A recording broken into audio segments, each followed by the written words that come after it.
এই মুহূর্তে প্রচণ্ড বেগে ঝড় বৃষ্টিপাত শুরু হয়ে গেছে দেশের উত্তর পূর্ব অঞ্চলে। গতকাল রাতেও সিলেট বিভাগের উত্তরের বেশ কিছু এলাকায় তুমুল বেগে কালবৈশাখী সহ প্রচণ্ড আকারে ঝড় বৃষ্টিপাত দেখা গেছে।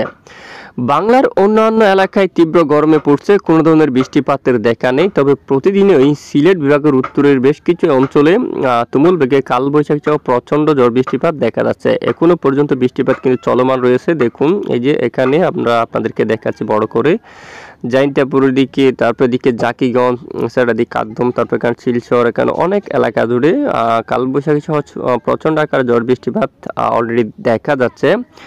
বাংলার অন্যান্য এলাকায় বৃষ্টিপাতের কোনো ধরনের দেখা নেই। পশ্চিমবঙ্গে আংশিক মেঘলা আকাশ নিয়ে পরিষ্কার, কিছুটা মেঘ তৈরি হচ্ছে। দেখুন, এখানে আংশিক মেঘলা নিয়ে পরিষ্কার রয়েছে। এছাড়া বাংলার উপর বেশিরভাগ অঞ্চল আকাশ একদম পরিষ্কার অবস্থা দেখা যাচ্ছে, কোনো ধরনের মেঘলা আকাশও নেই।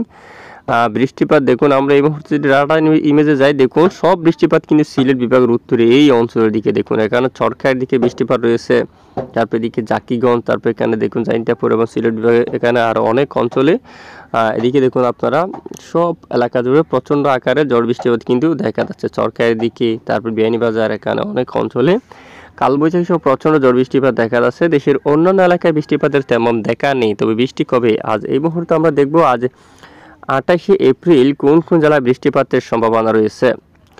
দেখুন, এই মুহূর্তে আমরা ওয়েদার রিপোর্টে দেখতে পাচ্ছি আজ রবিবার 28শে এপ্রিল নাগাদ কালবৈশাখী ঝড় বৃষ্টিপাতের সতর্কতা উঠে আসছে, বিশেষ করে সিলেট বিভাগের উপর। সমুদ্র অঞ্চল থেকে আংশিক জলীয় বাষ্প বাতাস প্রবেশ করছে, এখানে সরাসরি দেখুন মেঘ তৈরির পরিবেশ কিন্তু তৈরি হচ্ছে। সিলেট বিভাগের কিছু কিছু এলাকায় আজ এই যে দিনের সময় অথবা রাতেও বজ্রসহ তুমুল বেগে কালবৈশাখী সহ প্রচণ্ড আকার ঝড় বৃষ্টিপাতের সম্ভাবনা থাকছে। আমরা আরেকটু ট্রেকিং করে আপনাদেরকে দেখিয়ে দিচ্ছি। এছাড়া বাংলার বেশ কিছু এলাকায় মূলত আকাশ পরিষ্কার থাকার সম্ভাবনা রয়েছে, বৃষ্টিপাতের সতর্কতা উঠে আসছে না। শুধু বৃষ্টিপাতের সতর্কতা রয়েছে সিলেটের উপর। সিলেট বিভাগের বিভিন্ন অঞ্চলে বজ্রসহ বৃষ্টিপাতের সতর্কতা রয়েছে। অন্যান্য এলাকায় দেখুন বৃষ্টিপাত হতেও পারে, নাও হতে পারে, সম্ভাবনা কিন্তু খুবই কম রয়েছে।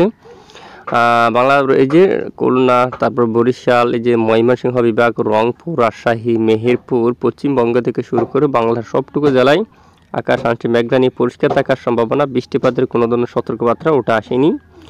এছাড়া এর পরের দিন সোমবার 29শে এপ্রিল নাগাদ দেখুন কালবৈশাখী সহ প্রচণ্ড বৃষ্টিপাতের সতর্কতা রয়েছে ঠিক একই স্থানে সিলেট বিভাগের উপর। এখানে দেখুন, তারপর এখানে দু এক অঞ্চলে কিছুটা বিক্ষিপ্ত বৃষ্টিপাত থাকতে পারে এবং চট্টগ্রাম বিভাগের যে এই অঞ্চল দিয়ে জলীয় বাষ্প বাতাস প্রবেশ করতে পারে, মেঘের আনাগোনা থাকতে পারে।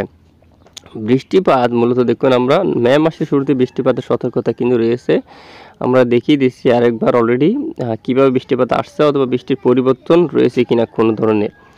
বৃষ্টি পরিমাণ বলতে যে আমরা দেখতে পাচ্ছি বৃহস্পতিবার 2 মে নাগাদের যে আপডেটে বৃষ্টিপাতের একটি প্রবল সম্ভাবনা কিন্তু দেখা যাচ্ছে।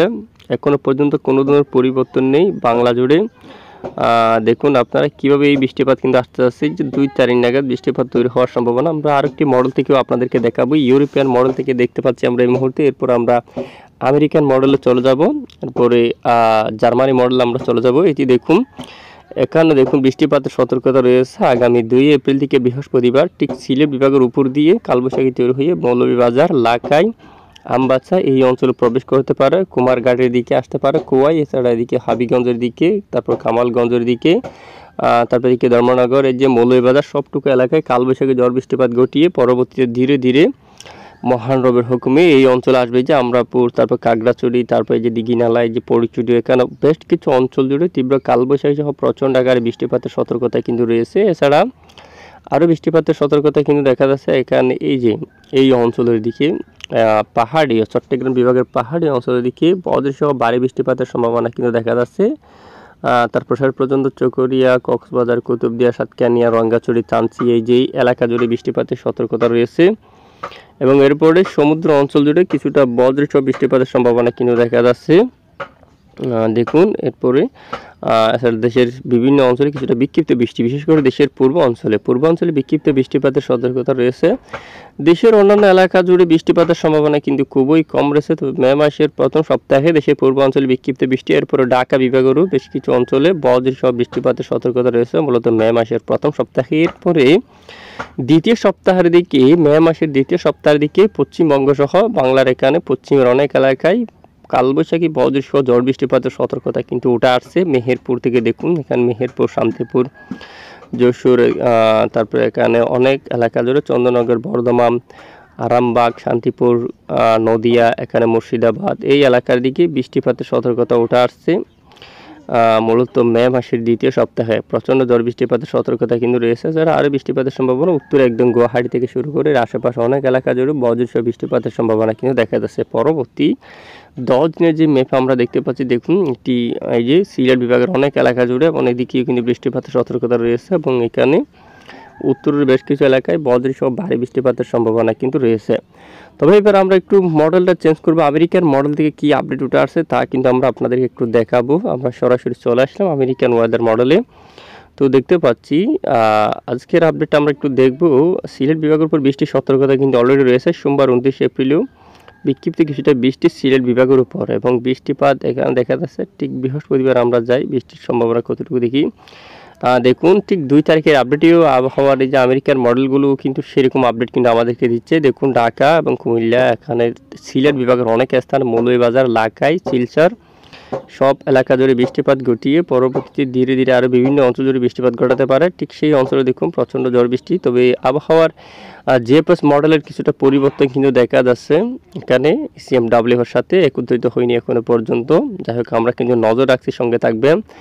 তো এই যে প্রথম সপ্তাহে বৃষ্টির সম্ভাবনা দেখা যাচ্ছে অলরেডি ঠিক দেশের উত্তর পূর্ব অঞ্চলে। তবে সিলেট বিভাগের এই যে এখানে কিন্তু বৃষ্টিপাতের সতর্কতা কিন্তু একটু বেশি দেখা যাচ্ছে। তো আমরা চলে যাব জার্মানি মডেল থেকে কী আপডেট উঠে আসছে, আমরা সেটিও আপনাদেরকে দেখাবো। বৃষ্টির সম্ভাবনা কতটুকু এখানে আমরা 2 তারিখ পর্যন্ত আপডেট পাচ্ছি। ঠিক 2 তারিখ নাগাদ বৃষ্টিপাতের সতর্কতা দিচ্ছে দেশের একদম পূর্ব অঞ্চলে। তবে এটি কিন্তু চেঞ্জ হতে পারে, পরিবর্তন আসতে পারে এর। দেখুন বৃষ্টি যে বেশিরভাগ বৃষ্টি তৈরি হতে পারে দেশের পূর্ব অঞ্চলে এবং পরবর্তীতে বৃষ্টিপাত যে কোনো স্থানে বিস্তার লাভ করতে পারে এবং এখানে অনেক অঞ্চলে বৃষ্টিপাত কিন্তু ঘটাতে পারে, সেরকম কিন্তু আশা করা যায়। তো অবশ্যই সবাই সাবধানতা অবলম্বন করবেন, কারণ সেখানে তীব্র বজ্রপাতও কিন্তু হওয়ার সম্ভাবনা থাকতে পারে। আর এই মুহূর্তে বাংলা জুড়ে রেড অ্যালার্ট কিন্তু জারি করা হলো। তীব্র তাপপ্রবাহ কিন্তু রয়েছে গোটা রাজ্যের বেশ কিছু অঞ্চলে। আমরা একটু তাপমাত্রা আপডেট আপনাদেরকে নিয়ে যাচ্ছি, তাপমাত্রা আমরা যাচ্ছি। তো দেখি আজ 28 এপ্রিল এই যে রবিবার নাগাদ দেখুন খুলনাতে 39 থাকছে তাপপ্রবাহ, বরিশালে 37, ঢাকায় প্রায় 40, কুমিল্লাতে 36 পর্যন্ত থাকবে। এই যে 43 ডিগ্রি সেলসিয়াস। মেহেরপুর, এখানে পাবনা, ঝিনাইদহ অঞ্চলে দেখুন শাইলকেপাই 41, পাবনাতে 40, সিংড়াতে 40, রাজশাহীতে 42, এখানে সিরাজগঞ্জ 39, সরিষাবাড়িতে 39, বগুড়ায় কিন্তু 39, মহাদেবপুরে 40 থাকছে, ঘোড়ারঘাট 39, বালুরঘাট 39, রংপুরে 38, দিনাজপুরে 39, ঠাকুরগাঁও কিন্তু 37 ডিগ্রি সেলসিয়াসের তাপপ্রবাহ, মুর্শিদাবাদে এখানে 43 ডিগ্রি সেলসিয়াস, নদিয়াতে 42 ডিগ্রি সেলসিয়াস এবং উত্তর 24 পরগনাতে 41, কলকাতায় 41, দক্ষিণ 24 পরগনা 41, এছাড়া খড়গপুরে এখানে দেখুন মেদিনীপুর 43 ডিগ্রি সেলসিয়াস, জামশেদপুর, বর্ধমান এই যে এখানে পূর্ব এই যে তারপরে এই যে দামবাদ, আসানসোল, পুরুলিয়া সবটুকু এলাকার দিকে তীব্র তাপপ্রবাহ প্রায় 43 ডিগ্রি সেলসিয়াসের গড়ে তাপপ্রবাহ কিন্তু উঠে গেছে। তো এই সমস্ত অঞ্চল জুড়ে রেড অ্যালার্ট কিন্তু জারি করা হয়েছে অলরেডি আলিপুর আবহাওয়া অধিদপ্তর এবং বাংলাদেশ আবহাওয়া অধিদপ্তর থেকে। আমরা একটু দেখি, দেখুন এই মুহূর্তে তাপপ্রবাহ আপডেট আমরা চলে আসলাম। আজকে যে বৃষ্টির সতর্কতা দেওয়া হয়েছে অলরেডি আইএমডি থেকে, এই যে আলিপুর আবহাওয়া অধিদপ্তর থেকে, এখানে কিন্তু বৃষ্টিপাতের একটি সতর্কবার্তা কিন্তু দেওয়া হয়ে গেছে। শিলচর থেকে শুরু করে বাংলা এই যে রাজ্য, এখানে অনেক অঞ্চলে বৃষ্টিপাতের কিন্তু সতর্কতা রয়েছে। এছাড়া এই মুহূর্তে আমরা চরম সতর্কতা মোড়ে যাচ্ছি। তো চরম সতর্কতা মোড়ে দেখুন এখানে বাংলার বেশ কিছু অঞ্চল জুড়ে রেড অ্যালার্ট কিন্তু জারি করা হলো যে ওয়েদার মডেল থেকে। খুলনা, তারপরে যে বরিশাল, এদিকে দেখুন পিরোজপুর, মঠবাড়িয়া থেকে শুরু করে লোহাগাড়া, মাদারীপুর, ফরিদপুর, ঢাকা বিভাগের বেশ কিছু অঞ্চল জুড়ে দেখুন ঢাকা, কাপাসিয়া, নাগারপুর, সিরাজগঞ্জ থেকে শুরু করে কিশোরগঞ্জ, ময়মনসিংহ বিভাগ, সরিষাবাড়ি, এছাড়া পাবনা এবং মেহেরপুর দেখুন শাইলকোপা, যশোর এবং এদিকে অনেক অঞ্চলে সাতক্ষীরা, শিবনগর, কলকাতা, তারপর এদিকে দেখুন চন্দননগর, শান্তিপুর, বর্ধমান, আরামবাগ, কোলাঘাট এবং হালদিবাড়ি, গঙ্গাসাগর, খড়গপুর দেখুন মেদিনীপুর, এখানে আরামবাগ, এছাড়া বর্ধমান, শান্তিপুর এবং বাঁকুড়া, পুরুলিয়া, দুর্গাপুর সবটুকু এলাকায় রেড অ্যালার্ট গরমের এই যে সতর্কবার্তা রয়েছে। এবং বাংলার এই যে পূর্বাঞ্চলীয় গরম থাকতে পারে অনেকটাই, এই যে কক্সবাজার, চকর এই যে সমুদ্র অঞ্চলীয় কিন্তু গরম অনেকটা, রোদের কিরণ বেশি থাকতে পারে, এখানেও রোদের কিরণ থাকতে পারে। তো দমকা ঝড়ো বাতাসও কিন্তু বয়ে যাওয়ার সম্ভাবনা থাকবে। কবে থেকে একটু আমরা দেখি, আগামী সোমবার 29 এপ্রিল দেখি। স্বাভাবিকের চেয়ে একটু করে বাড়বে। মঙ্গলবার 30 এপ্রিল নাগাদ এই যে দুপুরের পর থেকে বিকেল থেকে ঝড়ো বাতাস শুরু হতে পারে মহেশখালী থেকে শুরু করে টেকনাফ, চট্টগ্রাম বিভাগের একাধিক এলাকা জুড়ে ঘন্টায় কত কিলোমিটার বেগে, এই যে প্রায় 50 কিলোমিটার বেগে দক্ষিণে ঝড়ো বাতাস প্রবেশ করার সম্ভাবনা কিন্তু দেখা যাচ্ছে। বুধবার 1 তারিখ নাগাদও দক্ষিণের উপকূলীয় অঞ্চল জুড়ে দমকা ঝড়ো বাতাস বয়ে যাওয়ার সম্ভাবনা রয়েছে। এরপরে 2 তারিখ নাগাদ প্রবল বেগে ঝড়ো বাতাস বয়ে যাওয়ার সম্ভাবনা কিন্তু দেখা যাচ্ছে। তো এ হচ্ছে আজকের আবহাওয়ার আপডেট। এতক্ষণ আমাদের সঙ্গে থাকার জন্য ধন্যবাদ।